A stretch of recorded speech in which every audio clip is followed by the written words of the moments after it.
Portanto, não existe a mínima necessidade do ponto de vista de produção energética desse tipo de rendimento. Então, não só os dados já falados, eu queria acrescentar isso, queria um pouco mais ou menos, pessoal. Obrigado.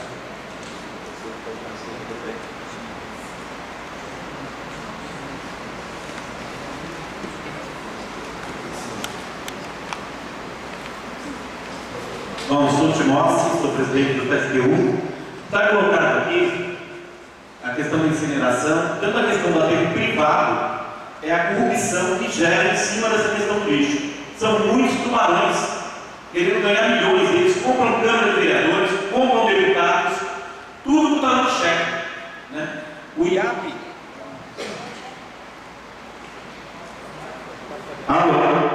O IAP é uma vergonha. Deu autorização para a Sarandi para jogar 500 toneladas de lixo. Na época a gente entrou com ação na justiça aqui em Maringá para suspender, porque não tinha nenhum critério legal. Ia contaminar todo o lençol freático daquela cidade.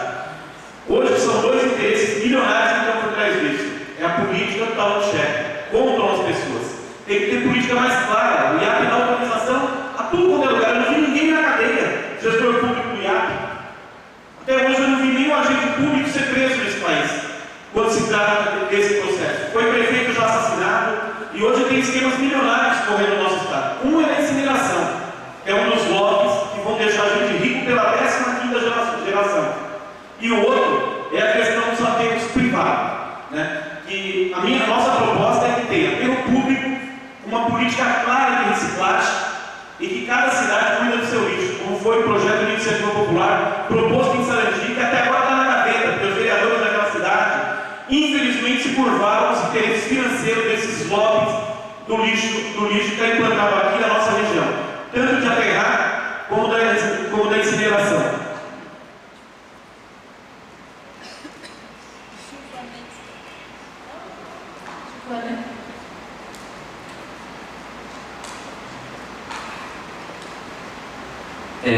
Bom dia. É um minuto, é tão pouco, né? A mesa é grande, a democracia não é tão democrática, mas vamos tentar sistematizar. Meu nome é Giovanni de Souza, eu sou da Assembleia Permanente das Entidades de Defesa do Ambiente do Estado do Rio de Janeiro. Vim aqui a convite de um companheiro. Lá nós temos assento no Conselho Estadual e no Fundo de Conservação Ambiental. E vemos sofrendo lá com a questão do resíduo. Inclusive lá hoje o ministro Carlos Mick tinha que estar preso pelo que ele anda fazendo em relação ao resíduo. Bom, toda vez que nós vamos discutir questão de resíduo, vem sempre essa disputa do bem contra o mal, a minha tecnologia é melhor ou a pior. E a gente não vê a discussão econômica de fato em relação à proposta, e ambas as propostas são apresentadas individualizadamente.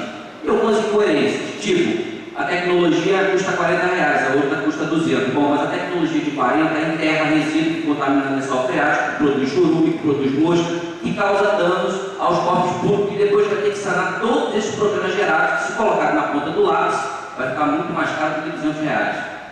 O primeiro aterro do Brasil a pegar protocolo de Kyoto, no município de Nova Iguaçu, a Universidade Federal Rural do Rio de Janeiro fez o levantamento do solo, e está todo contaminado. A 1 quilômetro de distância ninguém bebe água, porque está contaminado. Eles botam uma manta, 2, 3 mantas, não adianta, racha e contamina o solo. E aí a gente fica perguntando o seguinte: bom, a questão do resíduo é uma concessão pública que deve ser fiscalizada. E o empreendimento, ele não nasce, ele primeiro passa pelo técnico. Eu queria até falar com o companheiro do CREA. Quantos perderam o CREA por essencial ou mal? Porque vários engenheiros estão lá botando o seu CREA para empreendimento danoso ao meio ambiente. E a gente não vê ele sendo responsabilizado. E outra questão, que o lixo, eu compro lixo. E quando a gente fala em redução, a gente automaticamente tem que pensar o seguinte: não vai ter mão de obra para o catador, ele precisa ser requalificado. Então, quando a gente fala em redução de matéria-prima para a mão de obra do catador, a gente está pensando lá na frente. Para ter uma requalificação para essa mão de obra, a gente vai ter que produzir lixo para gerar trabalho por causa da incompetência administrativa, seja do governo federal, estadual ou municipal. Obrigado.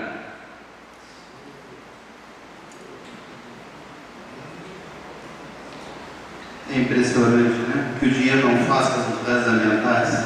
Defende o indefensável.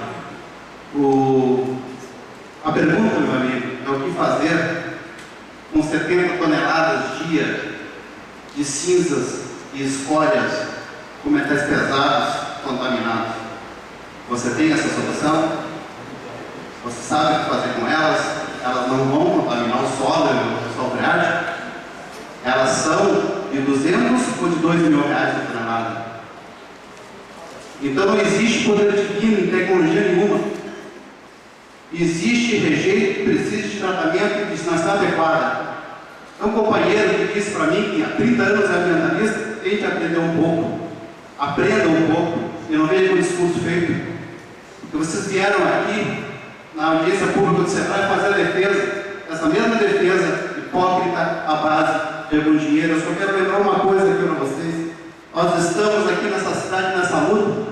As entidades representativas dessa cidade, as religiões, a sociedade civil organizada em geral, está se mobilizando contra essa incineração. Nós estamos aqui prestes a concluir já o número suficiente de assinaturas para o projeto de lei de iniciativa popular a ser apresentado nessa Câmara de Vereadores. Nós vamos reforçar essa campanha. Nós precisamos de 12.500 assinaturas, mas se nós tivermos 20 mil ainda melhor. Nós precisamos reforçar e eu convido a todos vocês. Vamos aprofundar o processo de mobilização, de recolhimento das assinaturas desse projeto de lei de iniciativa popular e vamos pressionar essa Câmara de Vereadores que é movida à base de dinheiro e de corrupção.